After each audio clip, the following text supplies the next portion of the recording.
Yan naman mga mamba. Next natin dito naman tayo sa mga high sneaker nila.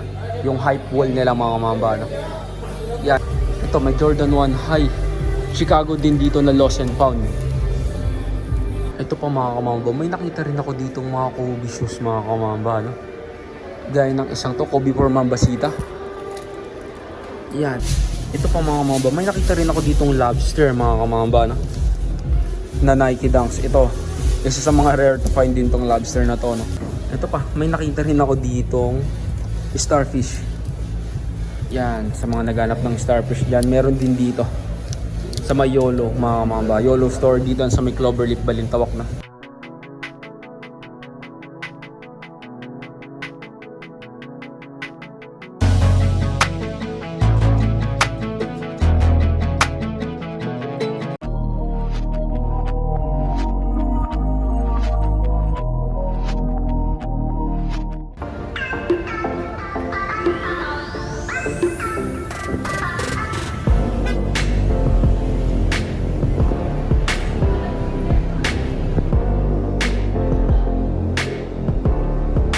A few moments later.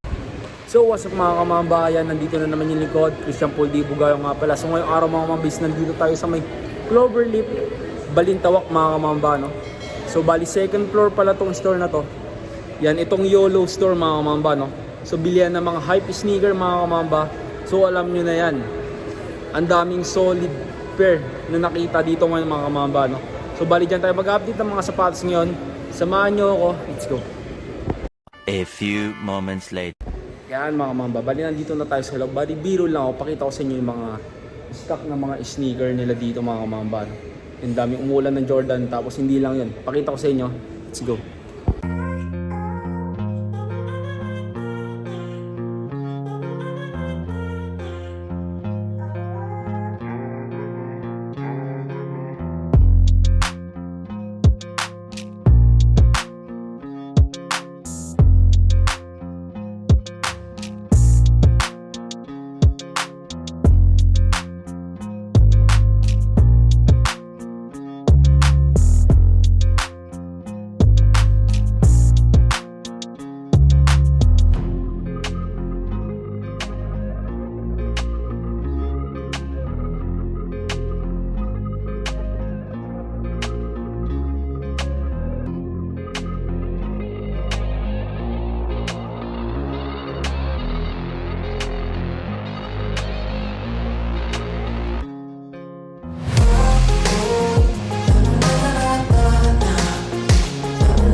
A few moments later. So yun na nga mga kamamba, no? So bali hindi ko alam kung saan ko uumpisa, no? Pero siguro dito na lang muna tayo sa mga Zamba na collection dito. Pakita ko sa inyo. So yun na mga kamamba, no? So itong store na to mga kamamba is parang yung kagaya ng mga store nila Radrell, Dane Grospe mga kamamba, Aftermarket, yan, ganun yan. So mga reseller store to mga kamamba, no? Kaya yung mga sapatos dyan medyo pricey kasi nga mga rare fair na yung mga kamamba, no? Mga limited edition ng sapatos na yung mga yan. Yan, ang dami yan. So bali, start natin dito sa mga Zamba shoes na to. Yan, gaya ng ganitong Zamba. 10,000 yung price ng mga yan mga kamamba, no? Yan. Reseller price yan mga kamamba. So bali, nakakatuwa lang kasi meron na rin dito, no? So kung hindi nyo kayang pumunta sa Cubao, ganon, sa Tomas Morato, sa may Green Hills na bilihan ng sapatos, dito meron din dito mga kamamba sa may Cloverleaf, Balintawak lang yan mga kamamba, na second floor. Ito 10k ito mga kamamba, yun yung price nyo, 10k yung mga yan. So marami rin silang colorway, tapos may sizes pa yung mga yan, no? Yan, sa mga mahilig na samba ng sapatos yan. Ito pa, ito Gazelle naman, Adidas Gazelle. Itong isang to Samba. Yan, 10.5 naman dito. Siguro depende na lang rin sa size yung price nila, no? Itong isang to 6.5. Dito sa Gazelle naman mga mamba, no? 6,500. Itong isang to naman 6,500 din. Samba rin siya, ay Gazelle din. Yan. Ito naman mga kamambo, dito sa side na to yan mga Dunks naman. Yan. So bali meron din tayong mga ilan-ilan dito na dunks na alam mga kamamba, pero hindi ako masyadong familiar sa mga colorway ng dunks, no? Yan. Gaya ng mga ganitong sapatos ng dunks mga kamamba. Yan, mga legit itong mga kamamba. Yan, gaya nito. Chicago colorway.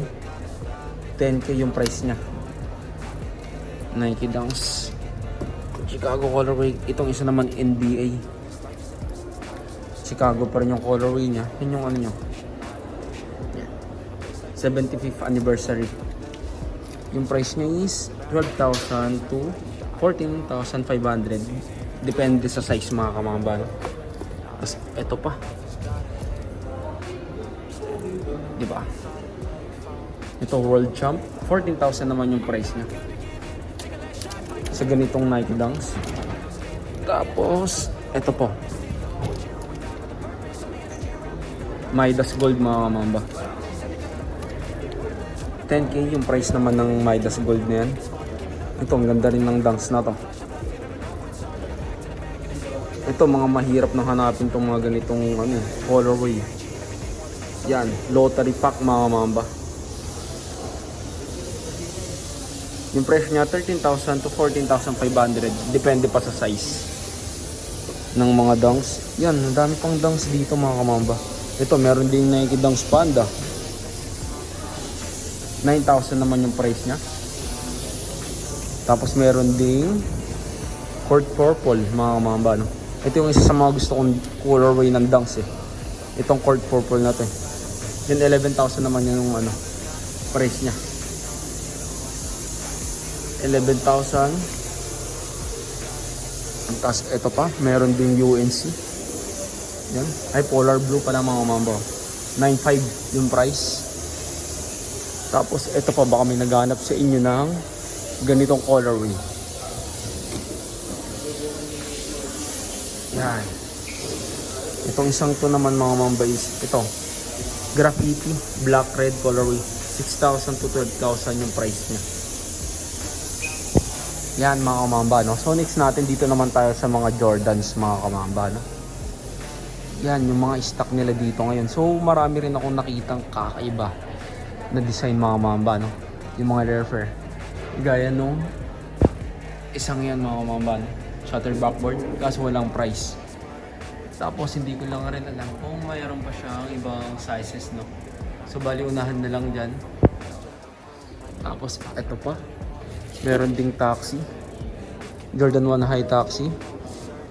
Yung price nito dito mga mamamba is 14,500 to 15,000 mga mamamba, no? Taxi. Meron din silang Pollen. Jordan 1 High Pollen. Yung iba walang price pa mga mamamba, no? Kasi kaka-open lang nila dito. Meron din itong Brotherhood. Yan, wala siyang mga price yung iba. Tapos ito meron tayong ganito eh.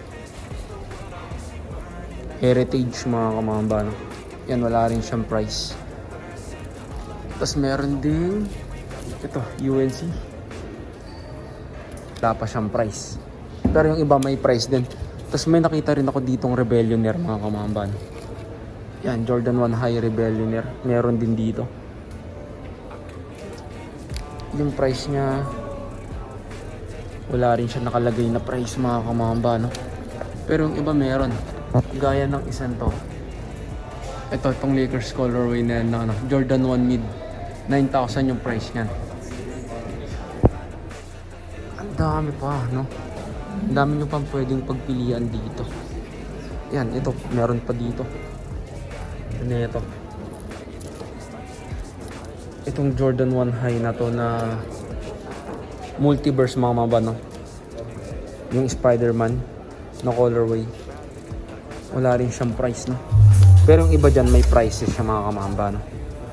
Yan, ang dami pa. Uy, meron pa dito Supersonic. O, diba? Sonic mga kamamba. 11,000 naman yung price nito.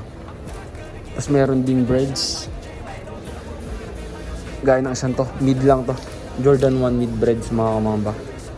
Yan, 12,000 yung price niya. 12,000 to 13,000. Depende sa size. Ito, 2020 edition siya mga kamamba, no? Tapos meron ding ito, Chicago. Black toe siya mga mamba, no? Yan, Chicago to mga mamba. 15,000 up to 16,000 yung price niya. Tapos meron ding eto, UNC. Powder blue mga mamba. Low. Yung price naman nito mamba is 14,000 to 14,500 yung price niya. Yan. Tapos meron din dito nito. Yan. Ito. Itong Atom Gray. Ay, Atmosphere Gray mga mamba na Jordan 1 Low.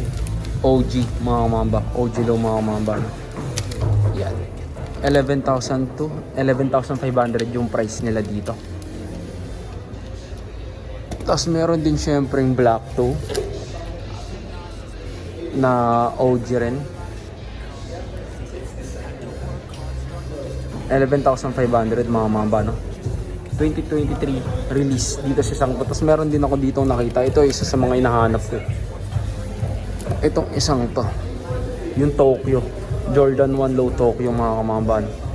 Yung presyo nito dito mga mamba is 12,000 to 14,500 dito naman sa sapatos na to. Ito pa, may nakita rin ako ditong Starfish. Yan, sa mga naghanap ng Starfish dyan, meron din dito sa may YOLO mga kamamba. YOLO store dito sa may Cloverleaf Balintawak na. Yan yung price nya, 17,000 to 19,000 pesos. Depende sa size, no? Yan. Tapos marami pa. Meron dahil ito, may ganito ako eh. Yan, ito Cardinal Red mga mamamba, no? Nabili ko ng retail lang yung ganito ko eh. Cardinal Red. Ito 12,000 to 12,500 yung price nila dito ngayon, no? Tapos ito pa yung isa sa mga trip nating sapatos eh. Ito eh, reverse bread mga mamba. Yan, 11,000 to 12,000 yung price. It depends sa size mga mamba, no? Tapos ito pa, halos lahat ng mga gusto kong Jordan 1 Lows nandito eh. Ito isang to, gusto ko rin to, itong Bulls na to eh. Kaso walang price, ay wala siyang nakalagay pang price na hindi pa nalagyan. Tapos itong Wolf Grey din, angas din ng isang, ang ganda rin ng colorway na to. Ay, smoke gray pala siya, smoke gray. 13,000 to 14,500. It depende pa sa sizing nila mga mamba, no? Tapos meron din ito, bread toe. May bread toe din. Yun yung presyo nila, 12,500 to 13,000 dito sa bread toe naman na to. Meron din dito mga kamamba itong mga New Balance 550. Yung mga rare colorway nila, no? Yan, mga 550. You know, baka may magustuhan kayo. Yung price range naman is 10,000 pesos, no? Dito sa New Balance 550. Itong isang to naman is 11,000 to 11,500 sa ganyang colorway. Dito sa isang to naman is ganun din, 11,000 mga mamba. Siguro yung price range ng mga to mga mambis depende na lang rin sa stocks nila mga kamamba, no? Kasi mga rare colorway nga yung mga yan. Yung iba hindi nyo na makikita sa mga physical store, no? Yan, itong isang to 5,000, 10,000 naman sa ganito. Ang dami ring colorway ng Jordan 4 dito, no? Yan, sa mga naghanap ng Jordan 4 dyan, marami rin kayong pwedeng makita dito. Yung iba nga lang wala siyang mga price, no? Kaya hindi ko masabi sa inyo. Yan, may mga Thunder na colorway, tapos may Jordan 3 rin, diba? Yung iba walang mga price pa mga kamambay, kaya hindi ko masabi ito Jordan 4 UNC. So bali puntahan nyo na lang sila dito sa may Cloverleaf Balintawak. Tapos meron din mga 11 sa mga kamamba, no? Gaya ng isang to, mga Jordan 11, no? Tapos ito pa, another Jordan 11. Ito Concords bread mga mamba, 18,500 to 19,000 dito sa Concords na to. Kahit na dito, tignan natin yung price. Ito 8,500 naman dito sa low cement gray mga mamba na Jordan 11 retro mga mamba. Tapos meron din Jordan 6, kaso wala siyang price. Tapos may UNC rin ng Jordan 11. Ay, ng Jordan 6 dito. Kaso wala rin siyang price. No? So, bali tanong na lang natin. Yan naman mga mamba. Next natin dito naman tayo sa mga high sneaker nila. Yung hype wall nila mga mamba. No? Yan, ito mga sobrang rare to find na itong mga to eh. Yan, may nakita ako doon. Travis Scott mga kamamba. No? Yan, mga Travis Scott low. Nandito rin. Gaya ng isang to. Ito reverse mo ka mga kamamba. No? Yan yung price. 75,000 to 80,000 mga kamamba. No? Dito sa reverse. Ayan, tapos ito pa. Ito naman olive mga kamamba. Olive nga. Yan. Jordan 1 low olive mga kamamba no, na Travis Scott. Yan 39,000 to 65,000 depende pa sa size. Tapos may nakita pa ako ditong ito, Travis Scott fragments mga kamamba. Angas. Ito 90 to 100k mga kamamba yung pricing nila. Kasi nga sobrang rare to find na itong mga to. Tapos may nakita rin ako ditong eto, isa sa mga OG mga kamamba no, ban Jordan 1 high ban mga kamamba no. Yan 42,000 to 45,000. It's depende pa sa size yan mga kamamba no. Yan ito mga digit pair itong mga to. Ito pa, may nakita pa ako ditong Phantom no, na Travis Scott. Yun yung price niya 42 58,000 yung price niya. Phantom na Travis Scott mga kamamba no? Yan, angas din. Ito may Jordan 1 high Chicago din dito na lost and found. Yan, hindi ko mapakita sa inyo ng maayos kasi medyo nakasil tong isang to. Tapos yung presyo niya 28,000 to 29,000 depende pa sa size mga kamamba. Ito pa mga kamamba, may nakita rin ako dito mga Kobe shoes mga kamamba no? Gaya ng isang to, Kobe for Mambasita. Yan. Itong isang to naman 23,000 to 28,000 depende pa sa size. Yan, sa mga pants ni Kobe dyan. Baka matripan nyo tong Kobe shoes na to. Ito, rare to find din tong mga to. Kaya ganyan yung mga presyo niya kasi pahirapan talagang kumuha ng ganyang pair no. Tapos meron din dito Kobe 6 reverse green mga kamamba no? Yan siya. Yan naman yung presyo niya mga kamamba no? 25,500 to 43,000 depende rin sa size ng reverse greens na to. Yung iba nga umaabot pa nga ng ano to 60,000 mga ganun yung price yan. Pero dito makukuha nyo siya ng 25,000 no? 25,500. Tapos ito pa, ito gift of Mamba naman, Kobe for gift of Mamba, kaso nga lang wala siyang price no? Ito pa mga kamamba, may nakita rin ako ditong lobster mga kamamba no? Na Nike Dunks. Ito, isa sa mga rare to find din tong lobster na to no? Yun yung presyo nyo 30,000 to 40,000. Yan, ang ganda rin no? So it depends pa sa may size yan mga kamamba no? Tapos may nakita rin ako ditong limited edition ng Powerpuff Girl mga kamamba na Nike Dunks. Yan, Nike SB Dunks mga kamamba no? 18,500 naman dito sa isang to. So yun na mga kamamba no? Dito ko na siguro tatapos yung vlog natin yung araw sa Mamba Out. Peace.